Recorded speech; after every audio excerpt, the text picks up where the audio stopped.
Halo teman-teman, selamat jumpa kembali dengan saya Leonardo Rimba dari Komunitas Spiritual Indonesia. Kali ini kita akan berbincang-bincang dengan teman kita, teman lama yang termasuk salah satu yang paling muda, namanya Alfredo Tarigan. Edo sekarang memasuki usia 21 tahun. Benar ya. Dan sekarang Edo kerja di salah satu BUMN. Edo akan menceritakan kisahnya, bagaimana dari seorang remaja biasa-biasa saja menjadi seorang remaja yang tidak biasa.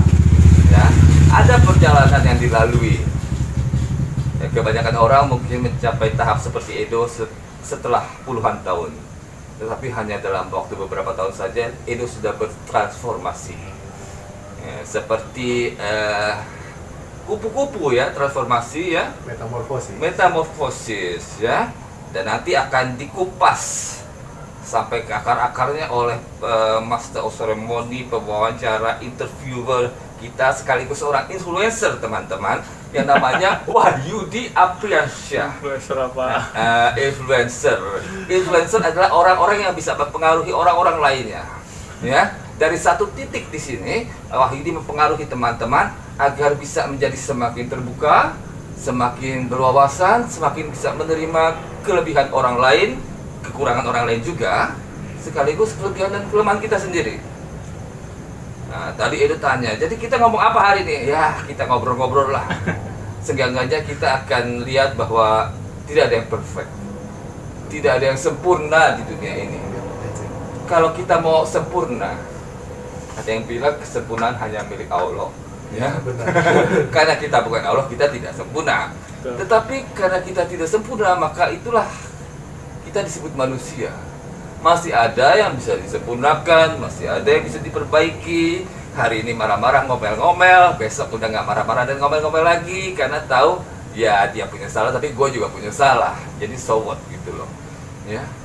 Seperti itulah yang namanya perjalanan spiritual. Bukan berarti kita harus selalu menjadi seorang yang jaga image, harus ngomongannya dengan bahasa yang indah. Enggak. Ya, orang spiritual artinya orang manusia yang biasa-biasa saja, yang bisa comfortable, nyaman dengan diri sendiri dan juga nyaman dengan orang lain. Tetapi juga bukan berarti kita harus pakai patokan, oh orang spiritual harus begini, harus begitu, harus bisa melihat gaib, harus bisa mendeteksi energi.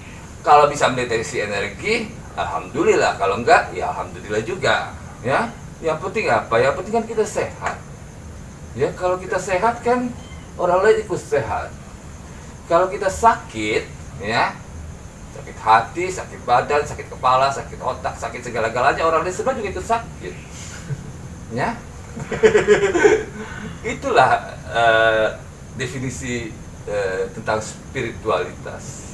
Antara lain, banyak definisi tentang spiritualitas, banyak definisi tentang perjalanan spiritual ya. Ada yang mau pakai leluhur ya silakan, mau pakai leluhur, mau pakai konsep agama juga silakan. Tetapi untuk kita ini di Komunitas Spiritual Indonesia, kita termasuk perjalanan spiritual kontemporer. Kontemporer artinya masa kini. Bukan kita berarti tiba-tiba terputus sama sekali sambungannya, tidak. Kita tetap menyambung dengan masa lalu, dengan leluhur, dengan tradisi. Tetapi kita tidak canggung untuk membuat sesuatu yang baru. Ya, sesuatu yang baru karena kita hidup di masa kini. Kita tidak hidup di zaman leluhur, tidak hidup di zaman nenek moyang. Ya, kita hidup di zaman reformasi. New normal. New normal. New normal sebenarnya ya normal aja. Ya, kita membuat sesuatu yang baru, dulu dimaki-maki orang. Waduh, melawan pakem. Tetapi sekarang biasa-biasa saja. Patokannya apa? Patokannya kalau kita membuat sesuatu yang baru dan itu ternyata lebih cocok untuk kita sendiri, bisa membuat kita lebih sehat dan bisa membantu orang lain juga untuk lebih sehat, itu sudah bagus. Kalau kita tetap mempertahankan yang lama, memakai cara-cara lama, tetapi itu membuat diri kita sakit dan membuat orang lain ikut sakit, itu artinya sudah harus waktunya dilepaskan. Walaupun itu warisan ya. Ya mungkin teman-teman yang masih berpegang kepada pakem-pakem akan merasa kaget, tetapi inilah kita di komunitas spiritual Indonesia yang boleh dibilang pejalan spiritual kontemporer, penyintas kebudayaan kontemporer. Penyintas artinya survivor, orang yang bisa survive. Kita ini adalah orang yang bisa survive, bisa bertahan melewati masa-masa suram, masa pandemi, masa jatuh, masa ditinggalkan, masa diceraikan, masa kehabisan uang, kehabisan makanan, dan kehabisan segala-galanya. Tetapi kita bisa bertahan dan masih bisa hidup sampai saat ini. Masa dilecehkan, dijatuhkan, dimaki-maki orang, tapi bisa lewat semuanya. Dan karena bisa lewat, kita disebut sebagai penyintas, survivor, orang yang bisa bertahan. Nah, sedangkan kebudayaan apa? Kebudayaan adalah hal-hal yang kita lakukan dalam hidup kita sehari-hari. Kepercayaan kita itu termasuk kebudayaan, ya. Nah, spiritualitas, agama, ideologi, tradisi, kesenian itu termasuk kebudayaan. Kebudayaan artinya budaya. Budaya itu budi dan daya. Budi dan daya artinya pikiran dan tenaga manusia. Semua itu hasil dari kita manusia. Tidak ada yang datang langsung plak jatuh dari langit, tidak ada. Kecuali dalam bahasa simbol. Teman-teman mungkin akan bertanya, Mas Leo sering menulis tentang Sabdo Palon. Berarti Mas Leo percaya yang begini-begini. Kalau saya berbicara tentang Sabdo Palon, saya akan jelaskan bahwa itu simbol. Apakah betul ada sesuatu yang namanya Sabdo Palon? Walau alam, ya. Tetapi energinya ada. Energi, ya, energi dan arah dan kekuatan itu ada. Dan itu kita bisa manfaatkan untuk sesuatu yang baik. Bukan berarti kita lalu tergantung memuja ini atau memuja itu, tidak. Ya. Nah, jadi ada juga mungkin tambahan bahwa ternyata orang-orang spiritual tidak memuja ini, tidak memuja itu, tidak. Tidak harus. Tidak harus, ya. Bukan tidak boleh, tapi tidak harus. Kalau mau boleh, kalau tidak mau juga boleh. Just about flexibility. Kita ini fleksibel. Yeah. Super. Benar. Kalau mau boleh, kalau tidak mau juga boleh. Bukan berarti kalau tidak mau berarti bukan orang spiritual. Wah, nggak begitu dong. Ya, kita tidak boleh saling bilang, waduh, kamu bukan spiritual, kamu bukan spiritual, yang spiritual seperti saya. Wah, jahat sekali kalau kayak begitu, ya. Enggak, kita nggak begitu. Kita ini orang spiritual dari macam-macam latar belakang, dari macam-macam golongan, dari macam-macam sara, ya. Tetapi boleh bilang kita menerima semuanya. Walaupun ada pilihan-pilihan. Ya, kalau saya, ya teman-teman bisa tahu, wah Mas Leo nih kalau ngomong seperti itu, ini gaya saya sendiri. Ada teman lain yang bicara dengan gayanya lagi yang beda, ada lagi dengan gayanya yang beda. Lalu yang benar yang mana? Yang benar ya semuanya. Ya. Yang tidak benar yang mana? Yang tidak benar adalah yang menyalahkan semuanya dan cuma membenarkan dirinya sendiri. Itu yang tidak benar. That's the point. Nah, itulah kata pembukaan dari saya. Yang akan mewawancarai Edo, Alfredo Tarigan adalah teman kita, seorang influencer yang sedang naik daun bernama Wahyudi Apriansyah. Daun yang mana? Daun, pokoknya ada daun dinaikin aja. Seperti itu, ya. Edo ini susah menjelaskan. Biarkan Edo menjelaskan dengan kata-katanya sendiri.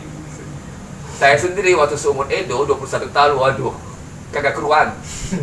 Kalau saya ngomong dengan bahasa Jakarta, mungkin sebagian nggak ngerti, ya. Waduh, gak keruan deh gua waktu seumur Edo, ya. Tapi Edo 21 tahun sudah bisa stabil, ya. Saya 57 tahun masih bisa stabil dengan susah payah, ya. Apa itu spiritual? Ya spiritual juga. Sebagai seorang yang dianggap anggaplah senior, saya pun masih berusaha payah untuk menjadi stabil. Saya pikir itu pun suatu nilai spiritual untuk mengakui secara terbuka. Bukan berarti kalau udah umur segini, waduh, udah mantap senior gitu, banget, ya. udah mantap. Oh, enggak deh, enggak janji ya maksudnya. Enggak, teman-teman. Yang namanya berusaha untuk stabil, berusaha untuk nyaman, comfortable dengan diri sendiri adalah suatu tantangan yang kita hadapi seumur hidup. Itu saya realistis. Kalau saya mengakui, waduh semuanya serba mudah bagi saya, nggak ada lagi, saya sudah lepas, sudah lewat semuanya, saya bohong. Enggak. Tetap saja ada. Tetapi bedanya, kalau dulu saya kalang kabut, ya, panik. Kalau sekarang saya lebih tenang. Itu saja. Dan itu sudah suatu kemajuan. Suatu kemajuan, ya. Dan untuk mencapai sesuatu ini, jangan ngomongkan, untuk dibicarakan itu kayaknya gampang sekali. Untuk dijalanin susah loh. Susah, amit-amit deh. Amit-amit susah teman-teman. Ya, susah. Ya. Nah, jadi kalau ada orang-orang spiritual yang bilang, waduh, saya ini sudah begini, sudah begitu, sudah makrifat atau sudah apalah, ya iyain aja. Tapi kita tahu itu susah, ya. Jadi patokannya cuma kalau kita bisa comfortable, bisa nyaman dengan diri sendiri, ya, bisa anggaplah ikhlas, anggaplah pasrah. Ikhlas pasrah tiap hari loh. Tiap hari harus belajar ikhlas pasrah. Itu sudah bagus. Dan tidak berarti semuanya lancar. Kalau semuanya lancar, sudah perfect, berarti tidak ada lagi tantangan. Untuk apa kita ada lagi di sini? Tetapi kan kita nggak mau untuk keluar dari sini, kita masih tetap mau di sini ya. Berarti kan harus ada tantangan untuk seenggaknya untuk kasih warna ya. Iya. Tanpa ada tantangan, kita kan nggak merasa ada sesuatu yang harus diperbaiki, ada sesuatu harus yang dicapai, ya. Ada sesuatu yang harus ditemui, dibagikan. Ya, kalau sudah seperti itu akhirnya kan tidak ada gairah untuk hidup. Iya. Dan kalau sudah ada gairah untuk hidup namanya dead. Bukan sung. Wah, saya nggak mau pakai istilah suung sebab itu banyak disalah tafsirkan. Mungkin pernah saya pakai istilah suung tapi sekarang enggak lagi. Never ya. Tidak akan balik lagi ke masa seperti itu. Ya. People grow up. Kita grow up, kita berkembang terus. Ada masa-masa saya pakai mata ketiga, sekarang kadang-kadang saya pakai mata ketiga, tapi kalau nggak ditanya nggak mau lah. Ya semua orang tahu mata ketiga di sini, itu kesadaran kita. Ada yang namanya frekuensi mata ketiga. Seperti sekarang kita berbicara ketawa-ketawa sudah masuk frekuensi mata ketiga. Ini frekuensi meditasi teman-teman, dengan hanya berbicara, dengan hanya ketawa-ketawa kita sudah masuk frekuensi meditasi. Jadi kalau teman-teman tiba-tiba merasa ada, kok ada yang bergerak-gerak di dahi, itu namanya prana. Kok rasanya matanya berat? Oke, Anda yang tidak bisa meditasi, sekarang sudah mencapai frekuensi meditasi. Ya diam aja. Nikmatin aja. Nikmatin aja, itu Anda sudah masuk meditasi. Cukup rasakan di dahi ya. Nah itu yang saya bagikan kepada teman-teman yang mau menjalani spiritualitas dengan meditasi. Tapi bukan berarti saya bilang semua harus meditasi dengan gaya saya, tidak. Ada macam-macam cara meditasi. Nanti akan diajarkan juga oleh Edo ya. Terus sedikit banyaknya. Ada meditasi dari cakra dasar, cakra Jantung. cakra jantung, cakra mahkota, nanti akan diajarkan oleh Edo. Itu semuanya meditasi. Sedangkan kalau saya meditasi mata ketiga itu umumnya pakai cakra mata ketiga dan cakra jantung juga ya. Cuman ini aja yang saya bagikan sebagai pendahuluan. Selanjutnya akan dipandu oleh Mas Wahyudi Apriansyah, seorang influencer kita, seorang penyintas kebudayaan kontemporer perkotaan. Silakan Mas Wahyudi. Perkotaan sama urban beda ya? Beda. Kita perkotaan loh teman-teman. Makanya jangan dibandingkan dengan rural atau pedesaan. Kita ini urban atau perkotaan ya. Kalau dibandingkan dengan yang di pedesaan mungkin agak-agak ada benturan, tapi bukan berarti kita bilang yang di pedesaan salah ya, enggak. Tapi gaya kita ini memang gaya perkotaan, dan kita juga respect kepada yang mereka yang masih menjalani gaya pedesaan. Yang penting sama-sama penyintas kebudayaan. Kita bisa menyintas, kita bisa survive, kita bisa bertahan, dan kita jalan terus. Apa kabar sahabat spiritual Indonesia dimanapun Anda berada? Saya Wahyudi Apriansyah mengundang rekan kita ya, dari Serang ini ya. Iya, dari Serang. Tapi aslinya dari Medan. Horas. Namanya beliau adalah Alfredo Garcia Elbarta Tarigan, betul? Benar. Nah, itu nama lengkapnya ya. Jadi Mas Edo ini masih kuliah ya?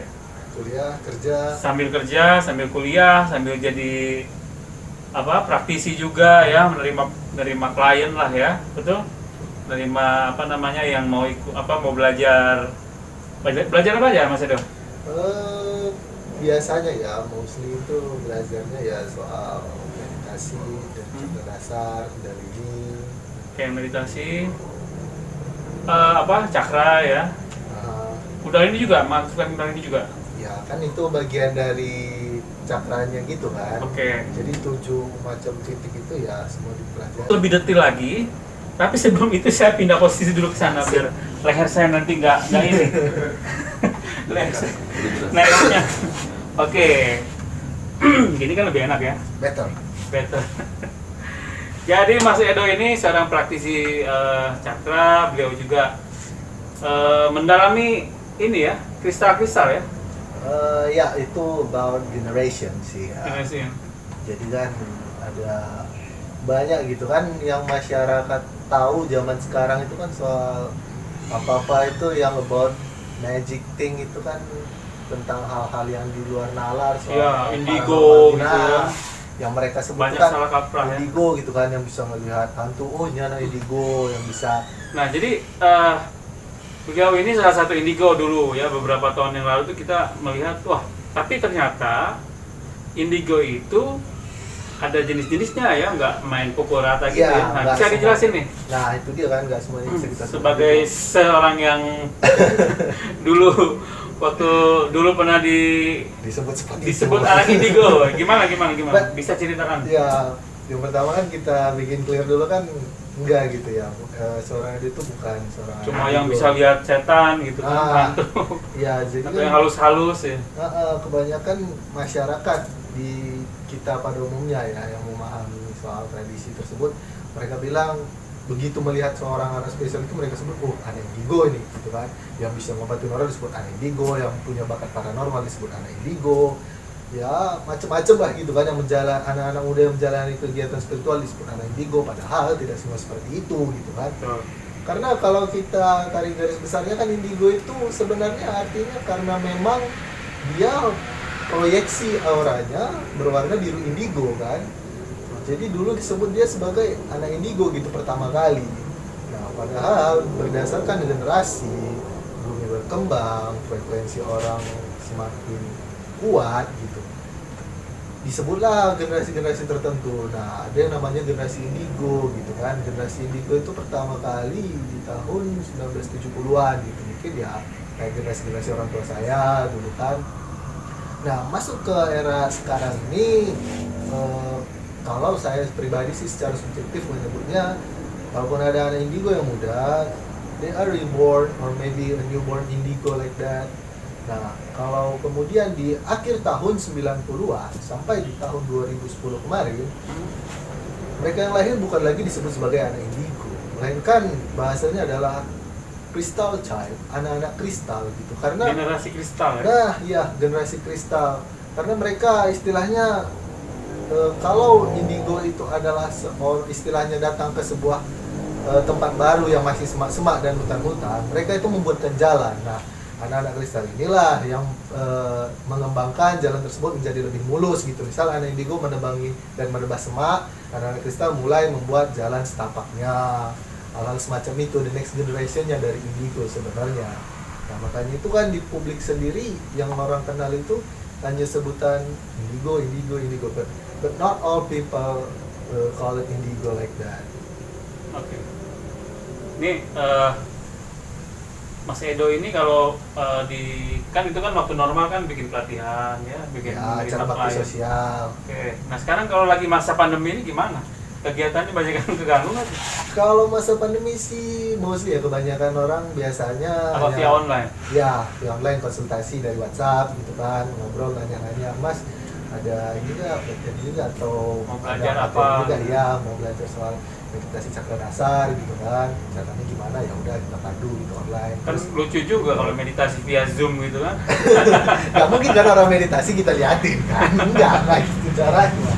Jadi ya istilahnya self learning gitu. Saya misalnya ya sebagai seorang materi atau fasilitator gitu kan, memberikan materi gitu, ya kembali lagi ke orang yang mau belajar itu gitu. Kalau dia benar-benar mau belajar, otomatis dia akan menunjukkan progres. Oh. Kayak gitu. Jadi sekarang itu lebih ke self learning ya. Iya. Kita dari itu ngasih rule-nya atau ya, gimana, ngasih rule-nya, nanti tatanya. dipraktekkan. Nah, ya semacam itu. Tapi itu apa controllingnya lewat ini enggak apa namanya? Langsung via ya Zoom atau apa gitu enggak? Tidak secara Kasih langsung. penjelasan Jadi biasanya karena saya punya minibooknya tersendiri gitu, Nah. istilahnya di tab tertentu. Oh, ada modul. Nah, ya, Oke. saya bikin sendiri gitu yang bekas dulu pengalaman yang saya jalani. Jadi saya coba reka ulang dan saya bukukan, dan kira-kira menggunakan bahasa yang lebih universal gitu supaya bisa diterima publik gitu kan. Jadi kalau ada orang mau belajar, saya kasih gitu kan, saya pandu. Kalau ada pertanyaan saya jawab. Kemudian kalau dia punya progres tertentu ataupun hal-hal yang dia rasa janggal dia rasakan, dia tanya ke saya, ya saya akan kasih feedback. Oke. Jadi bahasanya universal ya, sahabat spiritual Indonesia. Kalau udah universal itu jadi kalau ya seperti tadi Mas Leo bilang, jadi boleh pakai bahasa agama boleh, tapi di sini bebas agama apa aja boleh. Nah, Nanti iya. bahasanya pakai energi ya, Kita nggak pakai patokan tata cara agama apa Energi. segala macem. vibrasi, frekuensi, nah, bahasa-bahasa gitulah ya. Jadi bahasa lebih pengetahuan alam ya. Ya, pengetahuan alam dan yang cukup umum lah yang bisa dipahami gitu. Betul. Jadi Mas Edo ini sering membuat pelatihan dulu. Saya juga sama, bikin pelatihan juga ya. Kemudian nulis buku. Mas Edo nulis buku nggak? Nulis, Nulis buku ya? cuman ya belum rilis lah Ya. karena masih pengalaman belum banyak banget lah. Betul, ya. Ya saya doakan bukunya jadilah. Amin. Jadi memang buku saya masih berpatokan pada agama Al-Quran. Iya. Tapi sebetulnya saya memandangnya sebagai energi. Ya, Jadi, that's all about. Gitu. Yang Jadi- mudah diterima orang kan gitu. Betul. Suatu universal. Jadi bahasanya juga udah kuantum ya, udah di frekuensi ini, Iya. vibrasi ini. Ya itu yang mungkin dimaksud dengan universal ya. Jadi bisa agama apapun bisa gitu mempelajarinya. Karena apa? Kan tujuannya untuk mengobati. Iya, berbagi. Mengobati diri sendiri, healing sendiri maupun healing Orang lain. orang lain. Tapi yang pasti adalah menghealing keluarga ya. Iya, orang-orang terdekat. Orang-orang terutama terdekat yang dulu kita aja. sayang. Tetangga kita dulu lah, nggak usah jauh-jauh lah sampai buka praktek apa nggak. Jadi minimal itu kita menjadi manusia yang lebih bermanfaat ya That's the point. buat orang lain. Nah jadi mempelajari salah satunya meditasi ya, apa energi kristal ya, itu bisa kan gini. Saya dulu pernah punya pengalaman nih, teman saya ya di Bandung ya, dan itu dijual. Sebuah alat itu pakai berlian, sebetulnya ininya berlian kecil lah ya, itu yang bikin mahal. Nah itu diekstraksi pakai suatu alat, kemudian pakai pemancar, dan itu ada hitungan frekuensi ya tanda kutip untuk Penyembuhan. ini apa dia toko. Jadi biar tokonya tuh iya, tokonya paham. rame, jadi banyak yang beli. Paham. Kalau bahasa tradisionalnya pelarisan lah ya. Iya, paham. Cuma dia pakai frekuensi radio di Iya. berapa meter radius berapa kilometer radiusnya, tapi benar banyak orang berdatangan. Ya itu hal yang nggak bisa disangkal. Kan kalau berbicara energi itu sifatnya fleksibel gitu kan. Iya, Ya bisa jadi bentuk kristal seperti ini betul, atau di kristal hal lain gitu kan. Kita kan istilahnya apa aja bisa gitu ditemukan kalau kita berbicara soal energi gitu. betul. Jadi kalau pakai mikroskop yang paling besar ininya, kita itu bergetar, jadi ada semacam aura ya. Nah, Jadi kita bergetar, kemudian ada warna-warna tertentu yang tiap orang tergantung dirinya masing-masing, warnanya ya, beda-beda. memancarkan frekuensi dengan warna tertentu. Betul. Nah, itu Bahkan kan nggak ada yang sama, ada hijau, nggak hijau semua, iya, ada campuran hijau campur-campur biru, entah hijau oranye, hijau kuning, Nah, iya. ada yang dominan oranye, ada yang dominan hijaunya gitu. Jadi memang menarik ya Mas Edo ya. Kalau Sangat. jadi Mas Edo yang saya yang udah 2 kali usianya Mas Edo aja masih amazing gitu ya, apalagi yang udah dari muda gitu ya, udah mendapatkan atau menguasai itu ya. Sebenarnya kalau dibilang menguasai sih enggak gitu kan, sampai sekarang Belajar masih lah ya, belajar. sama kita juga masih belajar. Kecuali dulu waktu pertama mulai ngeh gitu kan, kok kayaknya saya tuh ngelihat sesuatu tuh kok nggak kayak orang lain lihat, apa orang lain lihatnya sama kayak Iyalah. saya gitu kan. Seumuran anak SMP, SMA yang lain pada main game, Pak. Kalau zaman Seumuran dulu, dirimu. kalau zaman dulu itu masih main-main di luar, Ah, ah. masih pecah piring, masih Iya. zaman-zaman kayak gitu. Kalau anak-anak lain seumuranmu mungkin ini ya, banyak yang pada begini. Pada umumnya. Pada umumnya. Ini belajar aura, ini apa pelatihan dahsyat ya. Nah, jadi sahabat spiritual Indonesia, nanti setelah acara ini selesai atau di-upload di YouTube channel, Anda boleh tuh mempertanyakan soal aura tentang energi atau meditasi yang dikuasai oleh Mas Edo ini ya. Spesialisasinya ya Spesialis- soal cakra lah. Cakra ya. Jadi Tujuh boleh cakra. bertanya apa aja soal itu nanti di kolom komentar, nanti akan dijawab langsung di kolom komentar sama beliau ya. Bisa. Jadi nggak usah khawatir ya yang mau bertanya atau mau berteman juga di Facebook beliau ada ya. Bisa, Facebook, Instagram. Bahkan dulu ya kalau sesama praktisi sih dulu ada yang dulu master, saya dulu muridnya gitu ya. Ikut pelatihannya, ikut Ya. ininya. Lama-lama jadi teman tuh. teman aja gitu. Terus karena punya keahlian berbeda, jadi praktisi juga. Ya. Ada yang seperti itu ya. Ya, Ini silakan. Yang penting kan bisa bermanfaat juga dari apa yang diketahui, sedikit berkembang, kemudian dibagikan lagi ke orang lain. Jadi semakin banyak tahu, Ya. kan lebih baik. Jadi yang harus dihindari adalah mental gratisan ya. Kok nggak gratis sih Mas gitu ya? Ya inilah apa namanya, kita tahu bahwa gratis itu menyenangkan, tapi itu merugikan diri sendiri.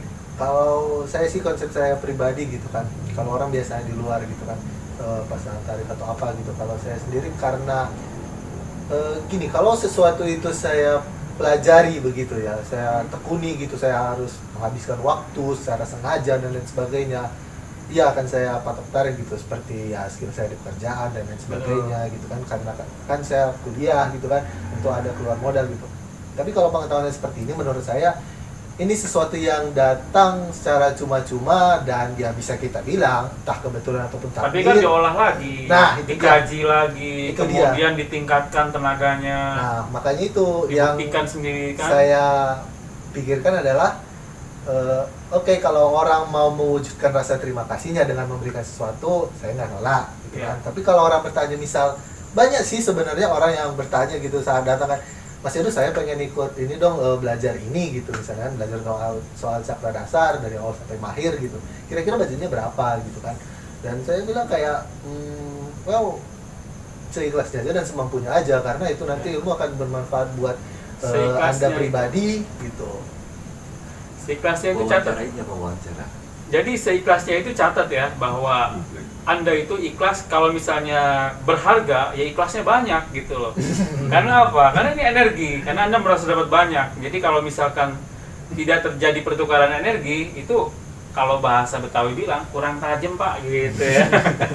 Spesialisasinya apa? Jadi spesialisasinya Mas Edo ini sebetulnya yang paling sering ya, yang paling sering orang pengen belajar, pengen pelatihan tuh apa aja? Kalau spesialisasi sih biasanya ya megang soal 7 cakra dasar gitu ya. Cakra ya, pemahaman Jadi cakra. mulai cakra kundalini, seks, perut, jantung, leher, mata ketiga, dan mahkota gitu kan.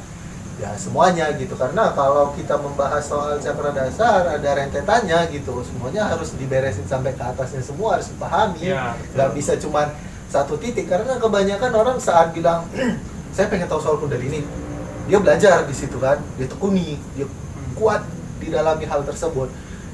Dan itu menurut saya kurang efisien gitu, karena yang namanya tubuh manusia ya keseimbangan gitu. Kalian pintar kalau kalian nggak menjaga kesehatan jantung, percuma gitu, kapasitas otaknya nggak maksimal gitu. Kalian olahraga gitu, tapi nggak menjaga kondisi emosional dan pikiran kalian, ya percuma gitu kan. Makanya yang namanya atlet pelari, dia memang melatih kekuatan kakinya, Betul. tapi sebelum pertandingan dia harus melatih kekuatan pikirannya, Betul. untuk konsentrasi dan lain sebagainya kan. Makanya untuk belajar hal tersebut ya semuanya dipelajari gitu sampai matang gitu. Itu yang kemarin itu saya kan sebagai terapis dari salah satu provinsi ya, salah satu provinsi aku PON kemarin, kemudian di GIM juga saya pernah bantu-bantu lah ya sebagai terapis. Jadi memang negara lain, terutama yang prestasinya ya Pak inilah nomor 1, 2, 3 gitu beda dengan kita gitu. Bedanya? Mereka selain fisik diperhatikan, psikologis daripada, jadi saya lihat nih ya beberapa coach atau trainernya itu, jadi dilihat nih bahkan sampai ke kalau atlet wanita itu nih siklus menstruasinya, psikologisnya lagi ini, jadi ada ininya, ada grafiknya. Jadi meskipun dia ini terkenal paling jago, ini kadang nggak dimainin. Kalau ibaratnya pemain bola nih, ini nggak dimainin. Jadi yang pemain cadangannya dimainin. Jadi kalau misalkan ini tidak tergantikan, itu ada ditugaskan seorang entah motivator, entah asisten pelatih ya yang khusus memotivasi atau dia supaya tetap balance gitu. Betul. Ya. Jadi membooster lagi ininya kondisi mentalnya gitu. Oh ternyata kita ketinggalan dalam hal-hal seperti itu. Jadi nganggapnya cuma latihan gitu ya. Siap tanding, pelatih ngasih wejangan, ubah yang gitu. namanya kita memanfaatkan kualitas seorang manusia ya semua harus dijaga dengan seimbang. Jadi memang ada grafik-grafik yang perlu diperhatikan. Ya tapi kita tidak tidak terlampau melihat grafik ya segala sesuatu ya. Ya itu hanya sekedar jadi data pendukung gitu kan untuk memanfaatkan kapasitas seseorang jauh lebih maksimal. Jauh lebih maksimal. Nah. Jadi saya lihat juga kan kalau atlet-atlet anggaplah di Amerika gitu ya, NBA ya, basketball atau baseball gitu ya. Ini satu musim kemarin itu pukulannya home run berapa gitu ya. Ini berapa. Jadi ada grafiknya lengkap. Rata-rata per tahun berapa. Nah, di Indonesia itu nggak ada seperti itu. Saya pernah itu dapat dulunya lahir sekarang jadi teman gitu ya. Dia katanya dulu seorang atlet tembak dari Indonesia. Betul. Kemudian dia bilang, saya waktu latihan tembak itu kalau hari itu akurasi saya tinggi, maka saya coba mereka ulang hari sebelumnya itu saya ada kegiatan apa aja atau makan apa, waktu istirahat saya jam berapa. Nah, itu saya pakai datanya buat di masa yang akan datang gitu. Ya, direka ulang ya. Nah, iya, direka ulang gitu kan. Jadi istilahnya bukan semena-mena hanya mempertahankan konsentrasi, membidik dan menembak gitu. Betul. Tapi kondisi emosional, kondisi pikiran, ketenangan semua diperhatikan. Coba direka ulang dengan cara kemarin dengerin lagu ini nih, saya enak banget perasaannya. Sama hal yang seperti itu gitu. Jadi betul. Jadi itu peak performance ya kalau bahasa Inggrisnya ya. Mencoba untuk mereka ulang peak performance kita gitu ya. Cari performance terbaik gitu. Betul. Sebelum kita menjalani sesuatu itu dengan maksimal, sebelumnya kita ngapain aja gitu loh. Nah, itu sebetulnya udah dipakai di tentara Kopassus kita. Oh, Kopassus kita udah pakai itu. Tentara kita itu kebetulan juara berturut-turut selama 5 tahun menembak di luar negeri. Padahal dengan senjata buatan Pindad yang notabene ya mungkin ya seperti itu gitu ya, mungkin ya selain murah juga mungkin teknologinya ya biasa-biasa aja gitu. Tapi ya juara terus Indonesia itu. Iya, pernah dengar beritanya itu Indonesia juara berturut-turut. Nah, jadi gitu ya, ternyata teknologi pikiran juga ya dipakai di sini ya, teknologi bagaimana menstabilkan sesuatu emosi ya. Itu nanti kita bahas lebih lanjut ya, masalah reka ulang ini ya. Karena ada beberapa kalau nggak salah di buku NLP kalau nggak salah ya ada. Neural Language Program. Anthony Robbins itu kan pernah gitu ya, saya dengar ya gitu ya. Tapi kalau untuk dipakai di yang udah dipakai sama Mas Edo ini apa? Cakra. Ya dalam hal untuk sehari-hari cakra gitu. Nah, jadi kalau misalnya saya dalam kondisi butuh kapasitas maksimal gitu ya terkait mungkin soal kerjaan dan lain sebagainya karena tekanan mental gitu. Ya yang pertama otomatis cleansing energy gitu karena cleansing energy. Nah, Oke. Bisa dilanjutkan? Karena kan kondisinya itu misal kita merasa tertekan itu karena keadaan gitu unsur eksternal itu bentuknya bisa disebut sebagai energi negatif gitu untuk kita. Yang memberikan efek samping berat itu karena energi negatif tertentu yang kita serap gitu. Padahal kalau dipikir-pikir sebenarnya di hari yang sama juga kalau kita bodoh amat dan nggak mau mikirin nggak memberatkan gitu. Cuman karena memang tuntutan pekerjaan, kondisi mental, jadi ya kita harus eling lah gitu, harus waspada dan sadar gitu kan. Nah, Eling atau eling ya. nah begitulah.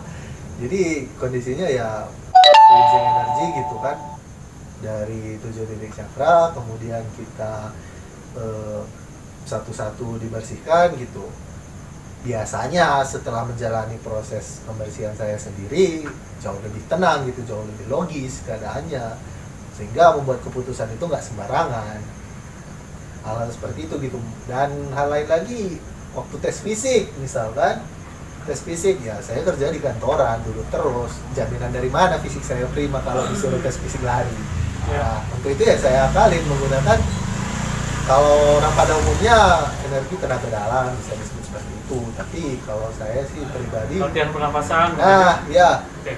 latihan pernapasannya, kemudian energinya dari cakra dasar, ya semacam hal begitulah yang saya pakai biasanya di sehari-hari. Nah, sejauh ini mungkin udah punya pengalaman apa aja nih Mas Edo? Mungkin udah pernah ke luar kota, ke keliling Indonesia, atau mungkin udah ke luar negeri, gimana? Ada nggak pengalaman? Kalau pengalaman sih biasa, pertama kali itu mulai terjun ke hal-hal seperti ini, mulai mau ikut membantu publik gitu ya, mau mulai Kan kita ketemu pertama kali di Solo kan? nah ya itu pertama kali Pertama kali ketemu malah di luar kota loh, bukan di Nah, Jakarta loh. iya, pertama kali Edo Di itu Solo ya.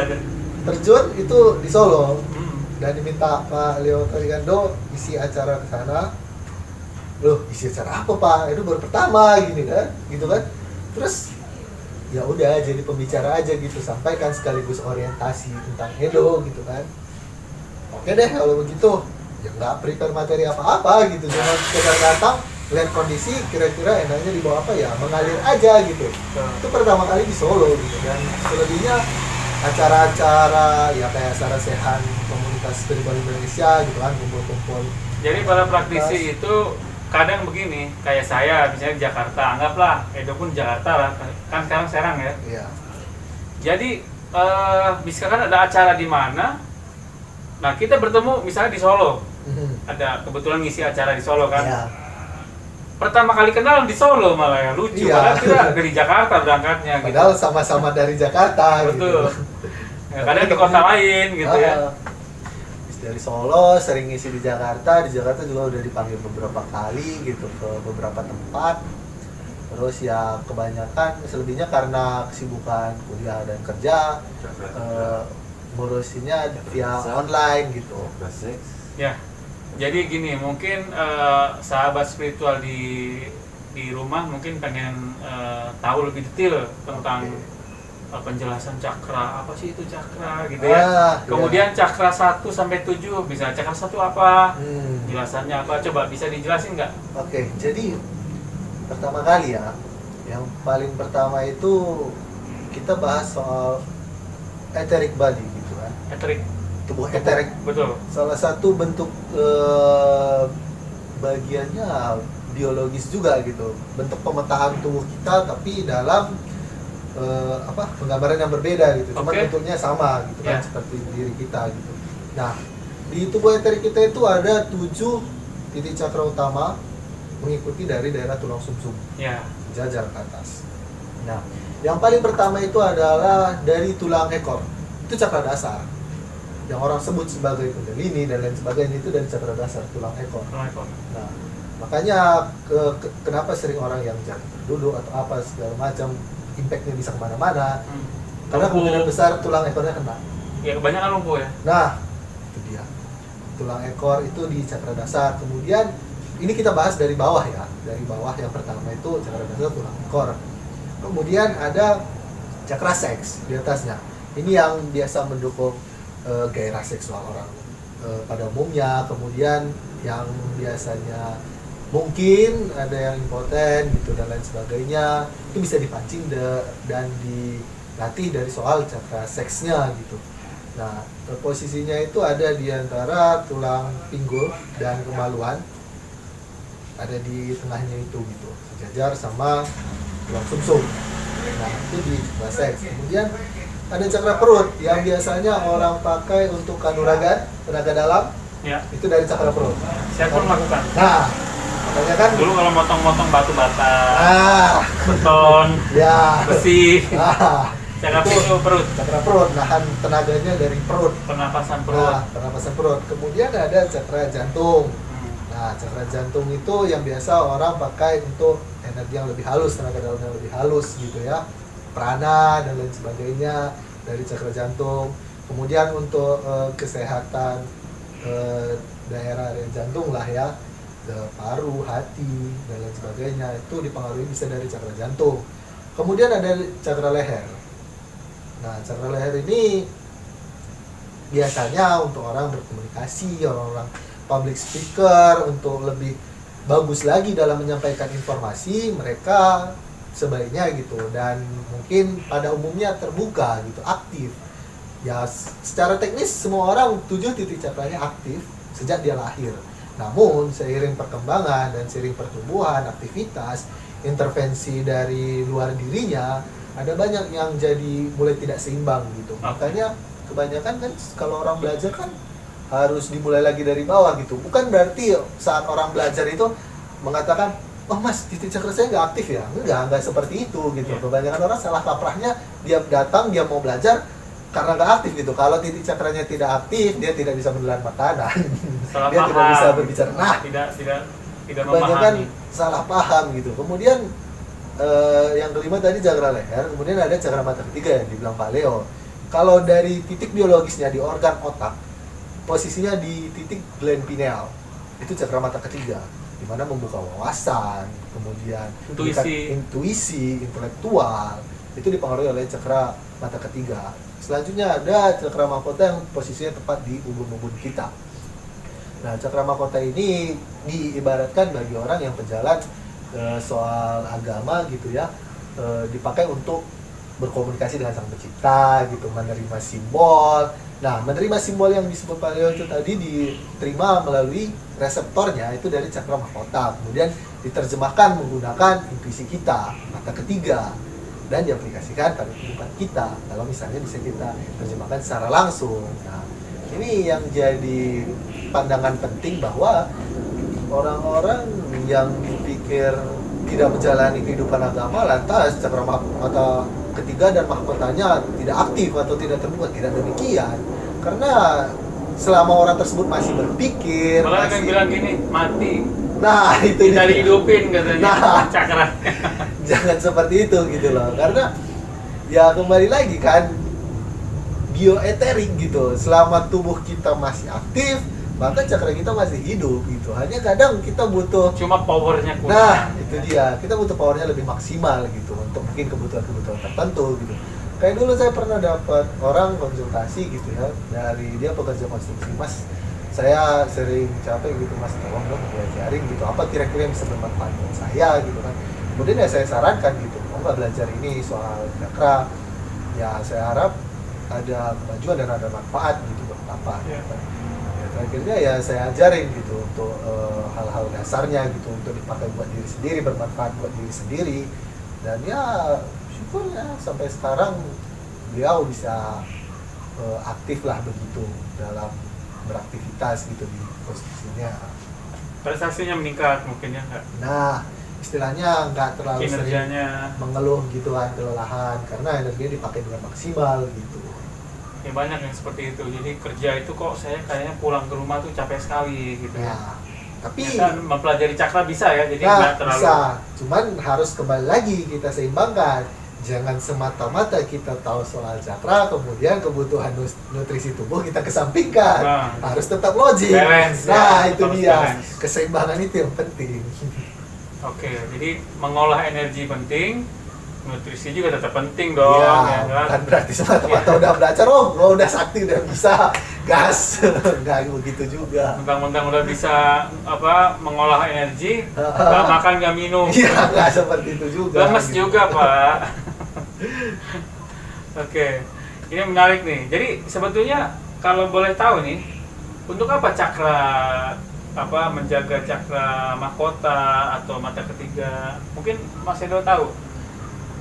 Fungsinya ya karena yang paling utama kita hidup bersosial gitu, berinteraksi dengan manusia gitu kan. Kalau mata ketiga itu kan nggak aktif ya sebetulnya ya, bukan belum aktif ya. Kalau disebut belum aktif sih nggak bisa sepenuhnya disebut seperti itu gitu, karena yang namanya Mungkin kecil gitu ya. iya kondisi mata ketiga itu sedikit lebih kompleks sama seperti mahkota gitu kan, jauh lebih kompleks gitu karena udah menyangkut organ otak gitu, dan kita tahu organ otak manusia sarafnya juga jutaan dan miliaran malah kan? Triliunan. Nah triliunan lagi kan. Iya. Nah itu sedikit lebih kompleks gitu. Jadi kalau dibilang soal aktif selama manusia tersebut lahir dan memiliki gland pineal, Bernapas. lahir bernapas memiliki gland pineal dan dia bisa berpikir 1 tambah 1 sama dengan 2, berarti mata ketiganya hidup. Masih Nah, hidup dan bisa dikembangkan. dan bisa dikembangkan. Nah itu dia prosesnya Sampai yang orang harapkan pada umumnya. Misalnya, Mas saya pengen bisa melihat yang gaib gitu kan. Mas saya pengen bisa melihat aura. Itu dilatih, itu dikembangkan. Betul. Nah, di situ yang orang kebanyakan salah penyebutan, dia bilang, Mas bukakan mata ketiga saya pengen melihat dunia gaib. Itu nggak seperti itu sih menurut saya pribadi ya. Kalau yang apa namanya, yang di TV yang tiba-tiba bisa lihat itu apa, mata batin ya, bukan mata ketiga. Nah, bisa juga mata batin. Kalau mata batin itu ya dari hati kita gitu kan. Ya. Intuisi juga. Intuisi nggak semuanya ada di otak juga. Manusia kan kompleks, perasaan dong. Ada hati, ada pikiran kan. Kalau mata ketiga itu dominan menggunakan pikiran. Nah, kalau yang namanya mata batin dari perasaan. Nah, Oke. hal yang seperti itu gitu loh, yang kadang publik salah tafsir gitu. Mereka pikir saat disebut A, maka lantas pengertiannya adalah A. Betul. Kadang seperti ini, orang masih keliru memahami antara jantung dan hati. Itu gimana itu, Mas Edo? Nah, kalau konsep Kamu nggak punya hati, ya. Padahal di jantung energinya, gimana itu? Nah, makanya kan kalau disebut, makanya dijelaskan secara jelas di kondisi struktur 7 cakra mayor, cakra jantung, pusat energi adalah jantung. Pusat energi terbesar ya, Pusat energi terbesar adalah jantung. 5.000 kali dari kepala ya. Itu karena ya itu kan yang secara real gitu kan. Cuman kalau untuk orang-orang yang biasanya menggunakan kekuatan pikiran gitu, kayak apa ya, psychokinetic, kemudian telepat, itu kan menggunakan kekuatan pikiran. Kalau untuk tenaga umumnya itu dari saat dibilang itu cakra jantung, maka lantas energinya berasal dari jantung itu sendiri, bukan dari yang mana-mana dan lain sebagainya. Cuman untuk merasakan energi jantung kita pakai perasaan. Betul. Nah, di situ letak perbedaannya. Kalau saya pribadi seringnya gini, saya setelah mencapai sini, Kota saya coba turunin lagi ke sini, ngambil dari sini, saya naikin lagi. Nah itu baru tuh kerasa apa kalau dalam bahasanya Prof Hendra itu kasunyaan. Kadang karena kan saya healer ya, jadi Iya. mengobati ya pasien tiap hari gitu ya. benar. Saya sering menemukan berbagai ya apa yang saya coba-coba itu. Bahkan pasien itu datang duduk, loh kok udah sembuh ya gitu. Nah makanya saya karena kesel gitu ya, kesel karena beberapa pasien itu seringnya udah baru duduk udah sembuh, akhirnya pakai pendaftaran Pak. Pakai pendaftaran, jadi pendaftaran bayar dulu. Oke. Jadi udah duduk dia sembuh ya nggak masalah gitu kan, Iya, berarti benar. berhasil kan. Tapi kalau mau terapi ya itu tetap ini baru gini. Nah, kalau untuk yang teknik yang Mas Wahyu dibilang tadi itu di pelajaran buku keduanya Edo di bab kedua, itu belum Edo rilis publik sebenarnya, karena yang namanya manusia dan konteksnya perjalanan spiritual lah seperti itu ya. Ada yang namanya jagat cilik dan jagat ageng. Jaga ciri jaga gang oke. Ya, diri kita dan di luar dari diri kita, sesuatu yang Di lebih luar besar. diri kita. Energi semesta lah pada umumnya mungkin ya, Ya. orang kenal kan. Nah, saat belajar gitu, yang pertama kali di bab pertama itu belajar soal apa yang ada di diri kita gitu. Dari mulai cakra dasar Jaga ciri sampai dulu ya. mahkota, ya kita beresin dulu jaga ciri. Kemudian setelah itu Jaga cilik bisa disebut juga dengan mikrokosmos ya, nah, tubuh kita ya. bahasa umumnya itu Semesta mikrokosmos kecil, dan ya? makrokosmos. Semesta Nah, kecil ya, iya. tubuh kita adalah semesta kecil. Benar, bagian dari semesta besar. Oke. Nah, itu dia bahasa umumnya. Nah, jadi istilahnya saat kita sudah beres yang mikronya dulu, Hmm. untuk berkomunikasi dengan makro seharusnya tidak terlalu sulit. Makanya biasanya ya kalau orang udah belajar nih kan, sama itu kan, udah konsultasi dia nanya, Mas saya kok dapat firasat begini-begini ya? Mas saya kok dapat gambaran vision seperti ini ya? Saya dapat firasat bakal dapat uang 1 miliar ya. 5 miliar malah. Belum ada yang bilang begitu. jadi kan mereka bertanya ini asalnya dari mana. Nah, saya biasanya jelasin gitu kan, karena ya mikrokosmosnya udah rampung, otomatis mikrokosmos itu atau jagat agungnya mau touching dengan kita, mau berkomunikasi dengan kita jauh lebih enak gitu loh. Karena nggak mungkin dong istilahnya kayak yang pada umumnya orang rasakan gitu kan, saat dia mencoba melompati fase, dia bilang, oh saya lihat ada naga, lantas dia mengartikan bahwa ada naga di tempat itu.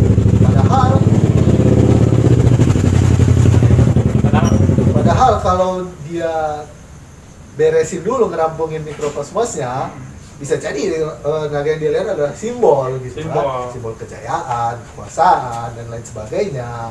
Nah, jadi di pelajaran pertama itu ngeberesin jagat ciliknya, mikrokosmos, baru pelajaran keduanya mengakses energi makrokosmosnya. Nah, itu jadi energi yang dari atas kembali menyentuh yang cakra dasar kita, energi cakra dasar kita bisa ke atas, jadi kita balance. Jadi sebetulnya dari bawah dicoba ke atas, turun lagi ke bawah. Nah, sebenarnya bukan turun ya. Saat kita jadi semacam naik ini ke atas, siklus ya. Bisa dibilang siklus. Bukan siklus, apa naik turun aja?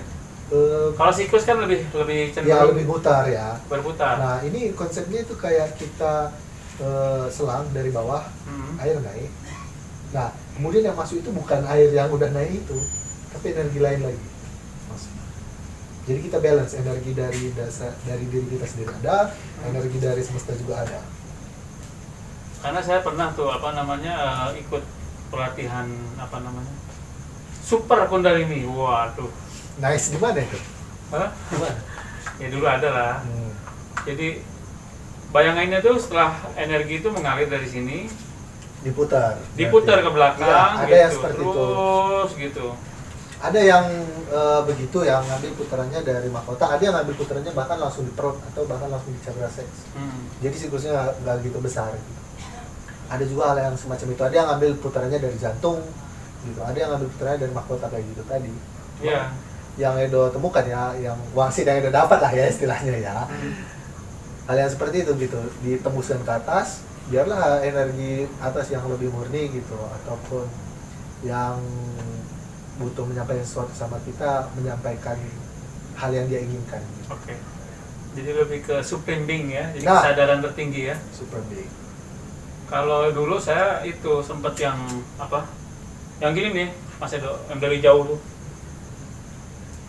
Narik penyakit gitu. Oh, ya ada. Ya itu mainnya sekitar pakai tenaga dalam juga. Ya. Nah, ya benar. Ada hal seperti itu juga. Tapi ya udah saya jarang pakai. Nah. Udah saya tinggalin. Karena lebih apa ya? Bukan keambil energinya, apa ya? Lebih berasa begini, Pak. Mega. Mas. Nah, ini lebih. Iya benar. Orang yang nggak bisa ngangkat ya hari itu juga langsung ngangkat gitu. Kalau digini-gini sebulan, seminggu. Ya, namanya kan pakai energi itu kan. Kalau saya pegang langsung bisa semenit udah langsung ngangkat, tangannya nggak bisa ngangkat kan? Benar. Jadi ya itu terserah ya, semua bergantung pada yang kesadarannya masing-masing, tersebut. gayanya masing-masing, tapi memang banyak berbagai macam teknik yang berbeda. Iya, dan nggak bisa dipaksakan juga. Makanya yang namanya perjalanan spiritual orang itu ya fleksibel gitu. Betul. Ada yang memang dia berangkat dari aliran keagamaan, terserah dia mau dari agama apa ya kan. Ada yang dia sah-sah saja. Nah, tidak ada yang salah di sini. Aliran leluhur yang kayak Pak Leo bilang tadi. Mau pakai leluhur, mau aliran modern, ya, saya mau pakai agama gitu ya. Nah, bebas sebenarnya kan. Yang penting bisa bermanfaat buat diri sendiri, bisa dibagikan ke orang lain. Betul. Dan juga kalaupun misalkan jadi pembicara di forum-forum, misalkan di kampus-kampus, bisa dipertanggungjawabkan secara akademik, ya. Iya, karena yang namanya frekuensi vibrasi itu sains. Oh, betul. Basically itu sains. Jadi kalau misalkan boleh lah misalkan pakai deskripsinya leluhur-leluhur ya gitu ya. Terus yang gaib-gaib, tapi giliran diundang sebagai pembicara di kampus misalkan gitu ya, ketemu dengan profesor-profesor, keder Pak. Jadi, nah itu akademik. Nah ini kekurangan apa? Karena Kekurangan sebenarnya kita kebanyakan. kalau kita bilang soal sains dan paranormal ya, itu Betul, berarti Pak. tingkatannya ya. Bisa jadi untuk Ya secara umum praktisi spiritual lah. Nah, kalau bisa kita gambarkan secara umum kan mungkin kondisi saat ini belum ada teknologi yang menangkap proyeksi tersebut gitu. Betul. Di masa yang akan datang bisa jadi udah ada gitu Bisa. kan. Kita kan nggak tahu gitu. Dan bisa dibuktikan juga secara sains gitu kan. Ya istilahnya zaman dulu orang berpikir gimana sih nyembuhin orang tangannya ada di atas badan gitu Betul. kan. Nah, setelah ada kamera penangkap pancaran energi, bisa dibuktikan ternyata ada energi perananya, Betul. kan gitu kan. Dan itu 50 tahun kemudian. Pakai kamera Kirlian ya yang bisa melihat warna-warna itu ya. Melihat warna, melihat aura gitu kan. Bagaimana supaya orang stabil? Nah, Kita yang memandu. Bagaimana kalau misalkan ada sahabat spiritual di sana, misalkan minta dibimbing gitu ya sama Itu dia. Mas Edo, pengen wah saya lagi ada masalah begini. Itu gimana Berbagi sih? sedikit pengalaman ya. Oke. Sedikit pengalaman sebelum Edo bisa berjalan seperti sekarang. Istilah bukan berjalan sih, istilahnya bisa sampai di fase sekarang. Dulu pertama kali Edo belajar itu soal mata ketiga lah ya kan. Soal mata ketiga, basicnya. Kemudian berpikir, sebenarnya mata ketiga ini bagian dari apa sih gitu kan? Apakah memang ada wujudnya gitu mata di sini gitu kan? Atau dia hanya simbol gitu? Menarik ya. Nah, kita akan membahas. Jadi basicnya karena dulu mempelajari mata ketiga itu dan pengen tahu gitu sebenarnya mata ketiga itu apa sih gitu kan. Kemudian belajar gitu kan. Belajarnya otodidak, nggak ada gurunya dulu. Itu gimana? Nggak ada guru. Nah, itu dia kan istilahnya. Jadi bahasanya itu kayak ya udah wangsinya gimana gitu. Jadi dapatnya kayak gitu kan. Gak ada guru, kemudian kita cari baca artikel, baca buku, segala macam buku lah ya. Zaman tahun 2000 akhir tahun 2016 itu belajar buku segala macam. Singkatnya setelah dipelajari, ternyata mata ketiga ini sebutannya di cakra itu cakra ajna gitu. Lantas kepikiran asli itu apa sih gitu kan, cakra itu apa sih gitu kan, aura itu apa sih, kenapa bisa ada warnanya banyak gitu kan, kenapa ada orang auranya warna A, B, C, D, merah, biru, kuning, hijau gitu kan, bingung gitu kan. Kemudian dipelajari gitu, oh ternyata cakra itu seperti ini gitu, ternyata ada titik-titik ini gitu, dan ternyata ada efeknya juga ternyata kepada kehidupan sehari-hari gitu. Termasuk kadang yang mungkin kebanyakan orang ada yang ngerasa kok gue sial banget sih gitu kan, kok gue dibully mulu sih gitu, apa yang salah sih, perasaan gue nggak bisa. Itu kapan itu? SMA apa gimana? 2016 itu beres sekolah Sekolah ya? Berarti istilahnya 2016 Karena dulu ada pengalaman saya akhir waktu awal kerja. awal kerja ya.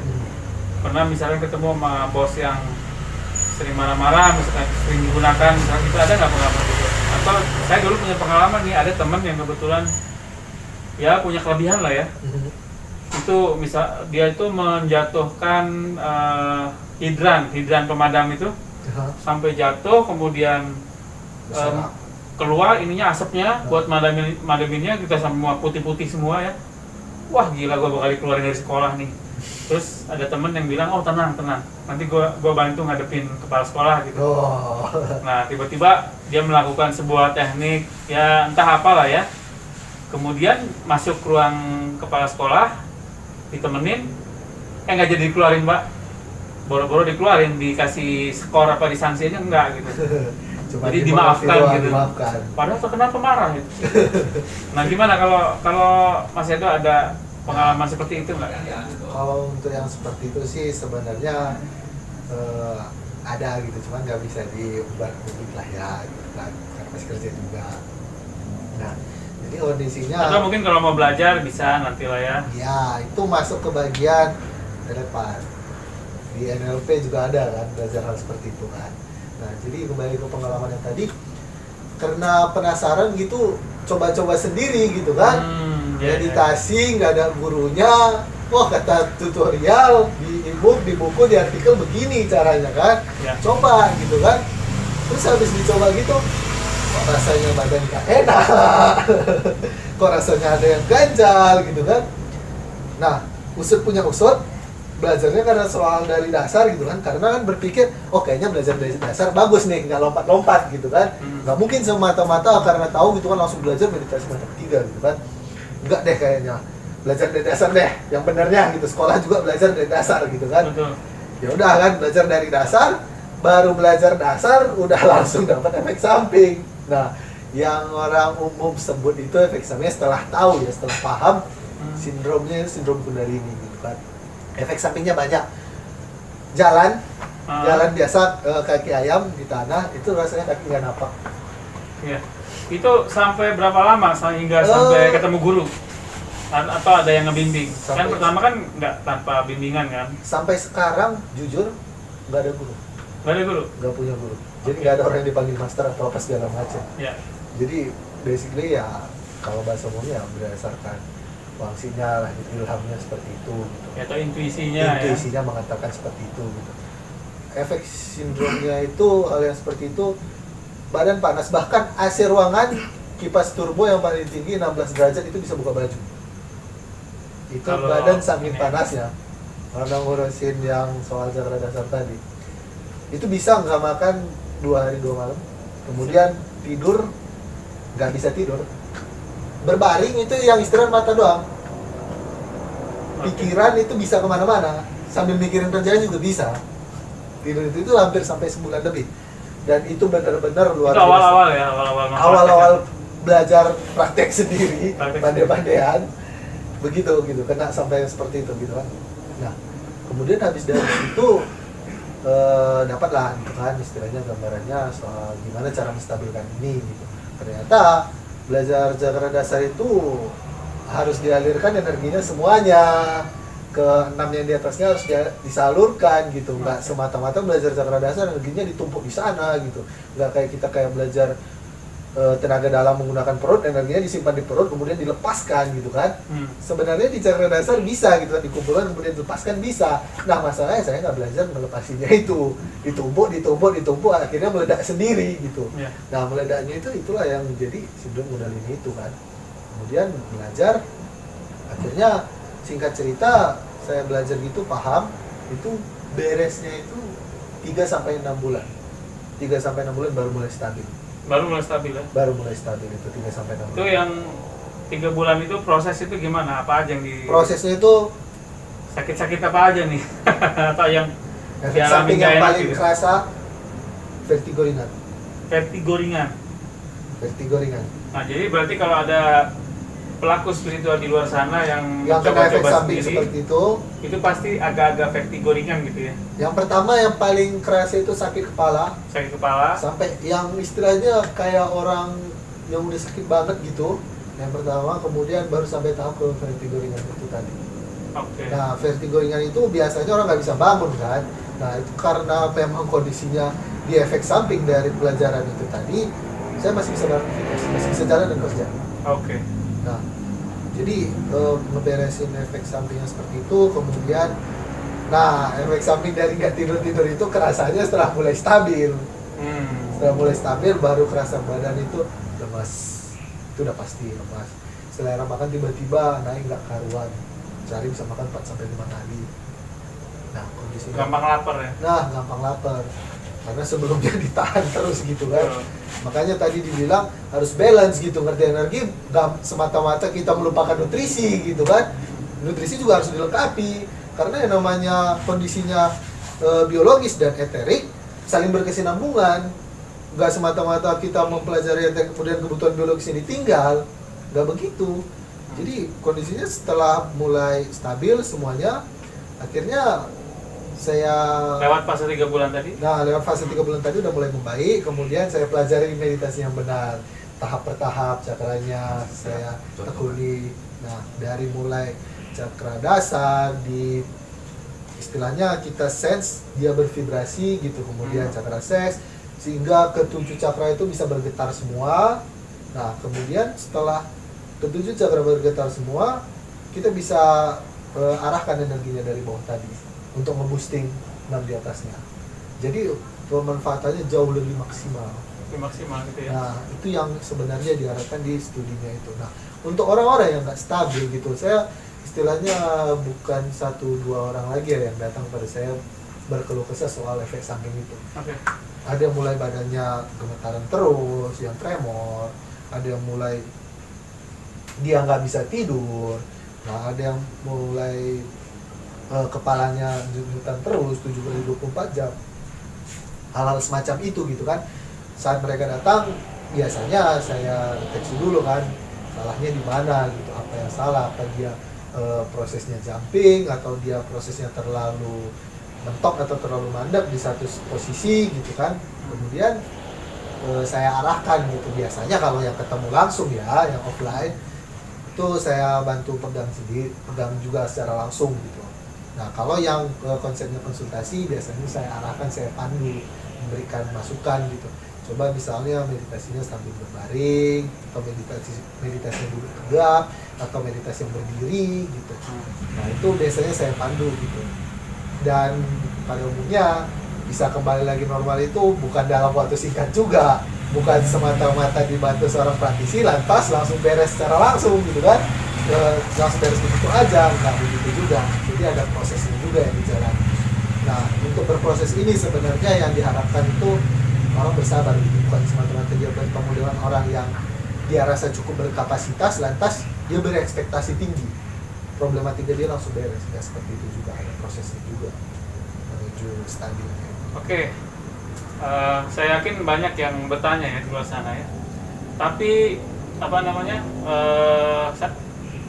Untuk mengambil sebuah kesimpulan, gimana bisa disimpulkan apa tentang yang dibicarakan sama Mas Edo hari ini, mungkin tentang cakra ya, tentang kundalini maupun energi tadi. Oke. Bisa disimpulkan? Jadi kondisinya begini.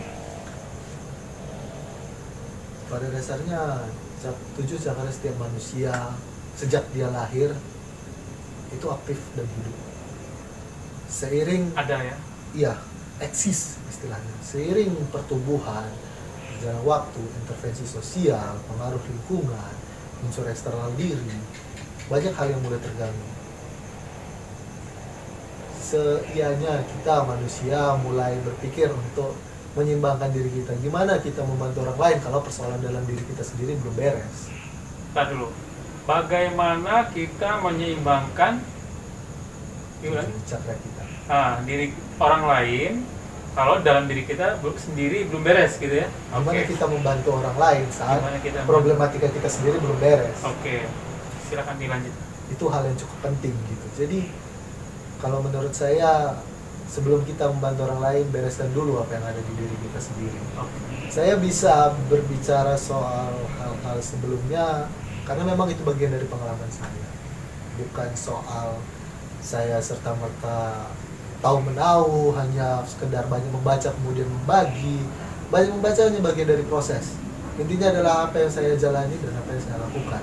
Gimana saya menghadapi persoalan, gimana saya menghadapi permasalahan, gimana saya harus mencari solusi di saat saya juga nggak punya guru, nggak punya orang yang memandu. Jadi bukan soal istilahnya saya tahu sesuatu lantas saya bisa anggar diri. Itu bukan hal yang dipakai untuk seperti itu gitu. Karena tujuan saya belajar tersebut adalah saat saya tahu dan saya bagikan, harusnya lebih banyak lagi orang yang tahu. Dan jika banyak orang yang tahu, maka manusia pada umumnya akan semakin baik lagi kehidupannya. Bukan soal istilahnya, cakra bukan hanya soal tentang manusia menjadi sakti, manusia menjadi superpower. Tidak. Pembelajaran cakra itu soal gimana manusia menjadi individu yang lebih baik lagi. Karena belajar cakra tidak hanya soal energi. Mengelola perasaan, mengelola pikiran, mengelola kesehatan jasmani dan rohani itu penting. Nah, kedepannya kalaupun ingin belajar, pastikan motivasinya benar. Pastikan tekadnya baik. Pastikan niat di awalnya itu udah tepat. Jangan hanya belajar karena berpikir, keren, hebat, mantap. Jangan hanya seperti itu. Percayalah, kalau hanya begitu awalnya, di tengah jalan pun akan merasakan kesulitan tersendiri. Niatkan aja di awal gitu, karena niat awal saya berdasarkan pengalaman saya ingin belajar dan untuk dibagikan, untuk membantu banyak orang.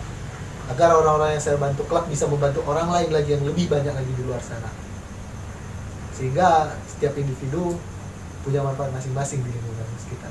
Oke. Mungkin itu udah semua.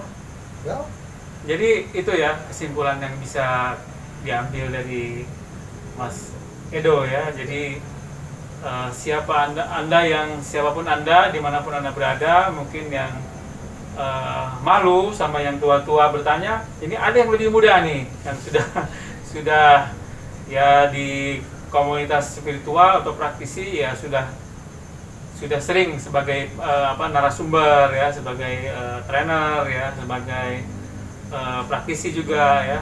Silakan nih yang muda-muda ya. dan for Mas Edo. information ya, Hah? yang datang sama saya itu bukan hanya anak-anak Hanya, muda bukan gitu. hanya anak muda ya. Saya juga respect gitu dengan orang-orang yang mungkin sudah cukup berumur yang masih ingin Berumur. belajar gitu ya, yang mungkin dia Mungkin segan bertanya dengan orang seumuran dia gitu kan. Kirain saya segmennya enggak anak muda aja gitu, enggak ya ternyata ya. enggak.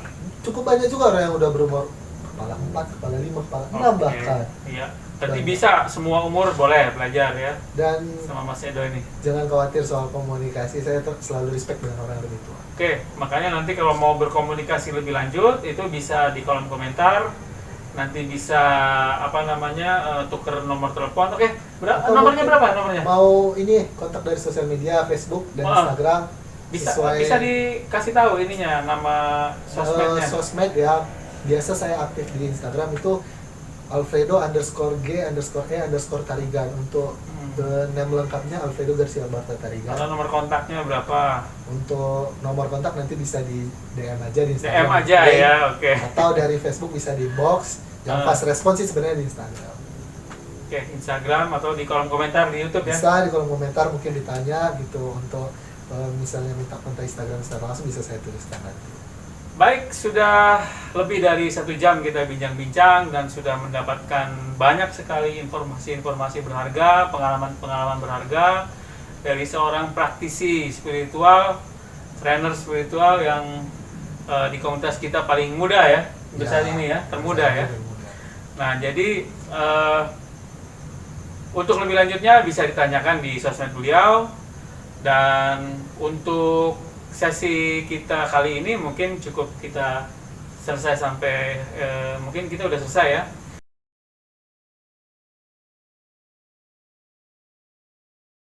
Jadi siapapun yang akan jadi bintang tamu ya, silakan ajukan ke nomor saya yang sudah diposting di Facebook. Nanti akan kami seleksi ya berdasarkan bidangnya masing-masing. Kemudian juga kita lihat juga keunikan-keunikan apa yang bisa disampaikan ya. Dan jangan lupa dalam setiap bintang tamu itu ada hal-hal yang berbeda di sini. Baik juga memberikan hadiah. WA-nya berapa? Udah. Jadi nanti kita jadi lupa deh saya. Kontak Facebook Nomor WA-nya berapa ya itu? udah disampaikan buat kontak di Instagram. Orang ngerti, orang tuh WA. Nanti bisa Pak di deskripsi bisa Oh ditulis. iya, terus gitu. Closing? Hah? Closing. Udah, nggak ada sampurasun, nggak ada assalamualaikum, udah. Sekian dan terima kasih, sampai ketemu di sesi selanjutnya Spiritual Indonesia Channel. Ngantuk ya itu. Enggak, kan tadi Nora katanya pakai sampurasun, rahayu segala. Enggak, gua bercanda kayak begitu. Aku jadi males kalau gitu back live. Udah diedit lagi. Bisa. Diedit lagi, ntar bisa tambahin lagi. Yang mau ngeri ini apa? Lebaran. Assalamualaikum ya Alaikum. Lagi Lagi ini.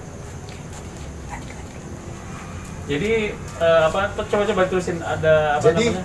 istilahnya karena dulu basicnya mempelajari soal lewat nggak? lewat aja, nggak mau nanti dikat. Oh iya. Cut. Mulai. Start dulu. Oke. Kan kayak gini dimasukin juga ya. Apa? Ini ceritanya di belakang layar. Behind scene. Sebelum kita mulai kayak begini, Yo, ya. ini. Dan kita sekarang akan mulai. Latihan dulu. Hmm. Push.